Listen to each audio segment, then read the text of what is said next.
There is something sitting in your driveway right now that is quietly draining your wealth, not your mortgage, not your rent, not your credit card debt. Something you probably feel good about. Something you washed last weekend. Something you might have a payment on that you've convinced yourself is totally manageable. Your car, and before you click away thinking this is another video telling you to sell your car and ride a bicycle to work, it's not. This is something more uncomfortable than that. Because this isn't about whether you have a car. It's about what your car is actually costing you. The full number. The one nobody shows you when you're sitting in that dealership signing papers.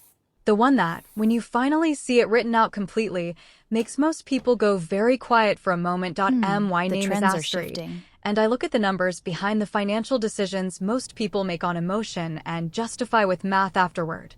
If you've ever had that quiet feeling that your car payment is fine, but your savings aren't growing the way they should, subscribe, because that feeling is trying to tell you something real. Here's where we're going today. By the end of this video, you're going to know the actual total cost of car ownership in 2026, not the monthly payment, the total. And you're going to understand exactly why gas prices this year just made one of the most common financial traps in America significantly worse. Let's start with what most people think they're paying. You ask someone what their car costs, and they give you the monthly payment. Tell me about the sign. Maybe $650. It's my price. Maybe $780. Maybe $920 if they got the truck they wanted. That's the number that lives in their head. That's the number they used to decide they could afford it. That's the number that made it feel manageable when they drove off the lot. That number is a fiction. Not because it's wrong, the payment is real, but because it represents maybe 40 to 50% of what that car actually costs you every single month. The rest is invisible, distributed across other line items, disguised as separate expenses that don't feel connected to the car decision. Let's build the real number together. Take a vehicle that's pretty average for 2026. A midsize SUV, financed, nothing extravagant. The payment on a $42,000 vehicle with a 7-year loan at current interest rates comes to around $640 a month. That's the number in your head. That's the number that feels manageable. Now add insurance. Full coverage on a newer vehicle in 2026, with rates that have climbed significantly over the past 2 years due to repair costs, parts shortages, and weather claims. Runs between $180 and $280 a month, depending on your location and record. Call it $220 as a conservative middle. Now add gas. And this is where 2026 gets particularly brutal. Gas prices this year are not a minor inconvenience. They're a financial event. Oil surged past $100 a barrel in early 2026 as geopolitical tensions disrupted global supply routes. At the pump, that translates to prices between $3.80 and $5.20 per gallon, depending on your state. And for a vehicle getting 22 miles per gallon with a typical American commute of 15,000 miles per year, you're looking at fuel costs between $260 and $350 a month, not $50, not $80. Between $260 and $350 every month, just to move the vehicle. And if you have a truck or a larger SUV, which is what most Americans are buying right now, average transaction prices for trucks are sitting above $55,000. And that vehicle gets 16 miles per gallon in real-world driving. Your monthly gas cost at current prices is between $350 and $475. So let's update our running total. Payment, $640. Insurance, $220. Gas, $310 as a middle estimate. We're at $1,170 a month, and we haven't touched maintenance, registration, parking, or the single expense that catches almost everyone off guard, maintenance and repairs. The general rule used to be to budget 1% of your vehicle's value per year for upkeep. On a $42,000 vehicle, that's $420 a year, or $35 a month. That rule was built for a different era of cars. Modern vehicles, packed with sensors, driver assist technology, complex emission systems, and increasingly expensive components, cost significantly more to maintain and repair than cars from 10 or 15 years ago. A brake job on a modern SUV runs $600 to $900. A set of tires is $800 to $1,200 installed. An alternator replacement is $500 to $800. These aren't catastrophic failures. These are routine maintenance events that happen to every vehicle. Budget realistically, and you're looking at $150 to $200 a month averaged across the year. Final tally on our completely average, nothing fancy SUV. $640 payment, $220 insurance, $310 gas, $170 maintenance. That is $1,340 per month. Every single month. To own and operate one vehicle, over the 7-year life of that loan, you will spend $112,560 on a vehicle that will be worth approximately $14,000 when you pay it off. You spent $112,560. You have a $14,000 asset. The other $98,560 is just gone. Now here's the part of this that makes the car a uniquely devastating wealth killer, and why it's different from other major expenses like housing. When you pay rent or a mortgage, you're paying for something you're using every day. A place to sleep, to cook, to live. The consumption is direct. The value exchange is real even if the financial math isn't always perfect.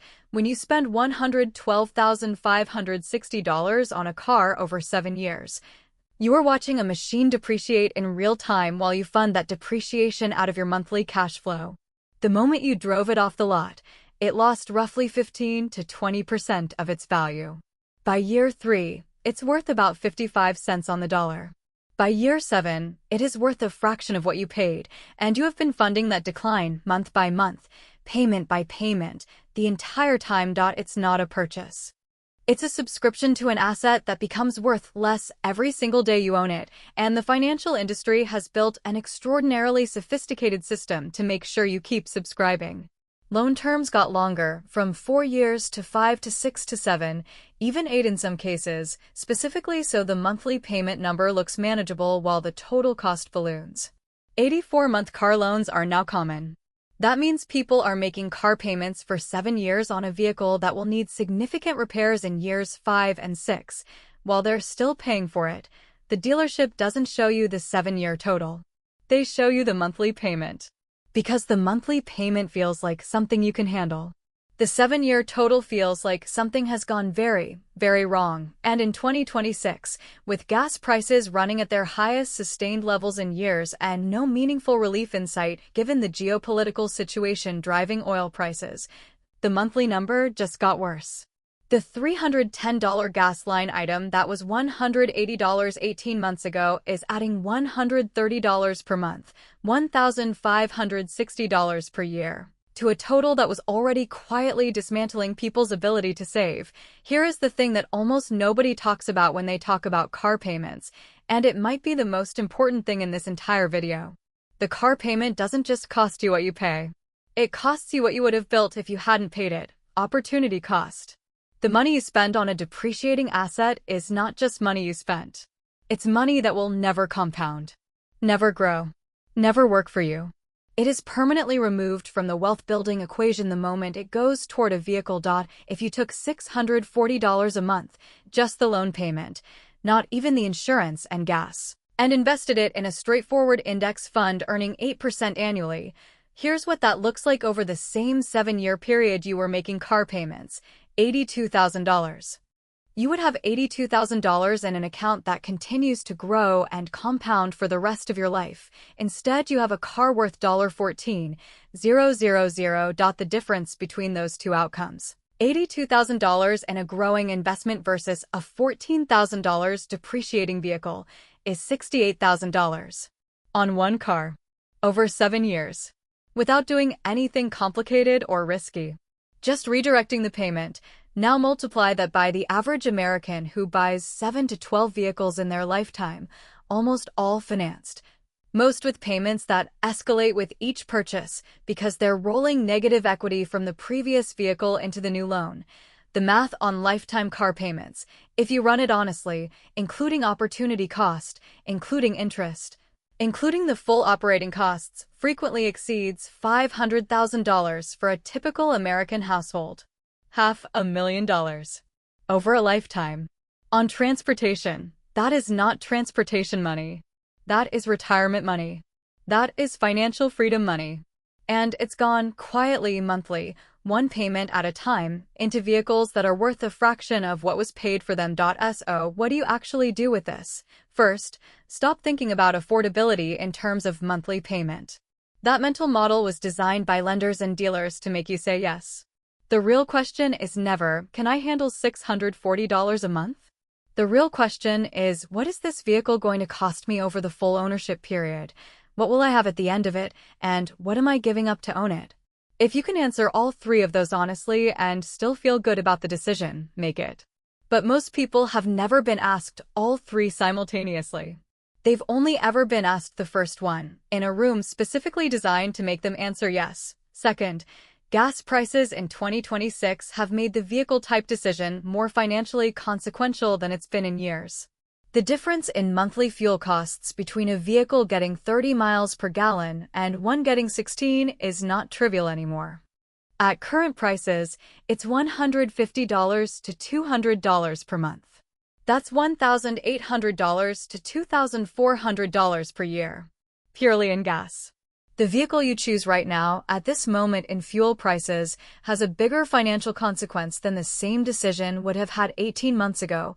Third, and this is the one most people resist most strongly because of how it feels socially. The difference between a $42,000 financed vehicle and a reliable $18,000 used vehicle purchased intelligently is not a difference in transportation. It's a difference in financial trajectory. The person driving the $18,000 car who invests the payment difference is not making a sacrifice. They're making a decision. A decision that over 10 years results in a dramatically different financial position, not because they earned more or got lucky, but because they understood what they were trading. The car in your driveway is not neutral. It is either one of the biggest wealth-building sacrifices you are making every month, or it is a reasonably sized tool you use to get from place to place. The difference between those two things is not what the car looks like. It's whether you made the decision with all the numbers in front of you. Most people who own an expensive car feel, on some level, like they deserve it. They work hard. They wanted something reliable. They wanted something that felt good to drive. And all of those things are real and valid and human, but there's a version of you that also deserves to retire at a reasonable age. That deserves an emergency fund large enough to handle actual emergencies without going into debt. That deserves the freedom to leave a job that's making you miserable because you have a financial cushion that gives you options. That version of you is funded or not funded by the decisions the current version of you is making right now about where the money goes. The car in your driveway and the retirement account that isn't growing fast enough are not separate problems. They are the same problem wearing different clothes. Gas prices making your commute $130 more expensive every month is not just an inconvenience. It is a signal. A signal that the cost of the transportation choices you made when fuel was cheaper has gone up, and that recalibrating those choices is now more financially urgent than it's ever been. You don't have to sell your car tomorrow, but you do have to know what it actually costs you. Now you do. If someone in your life is wondering why their savings aren't growing despite doing everything else right, share this with them. The answer might be sitting in their driveway. I'll see you in the next one.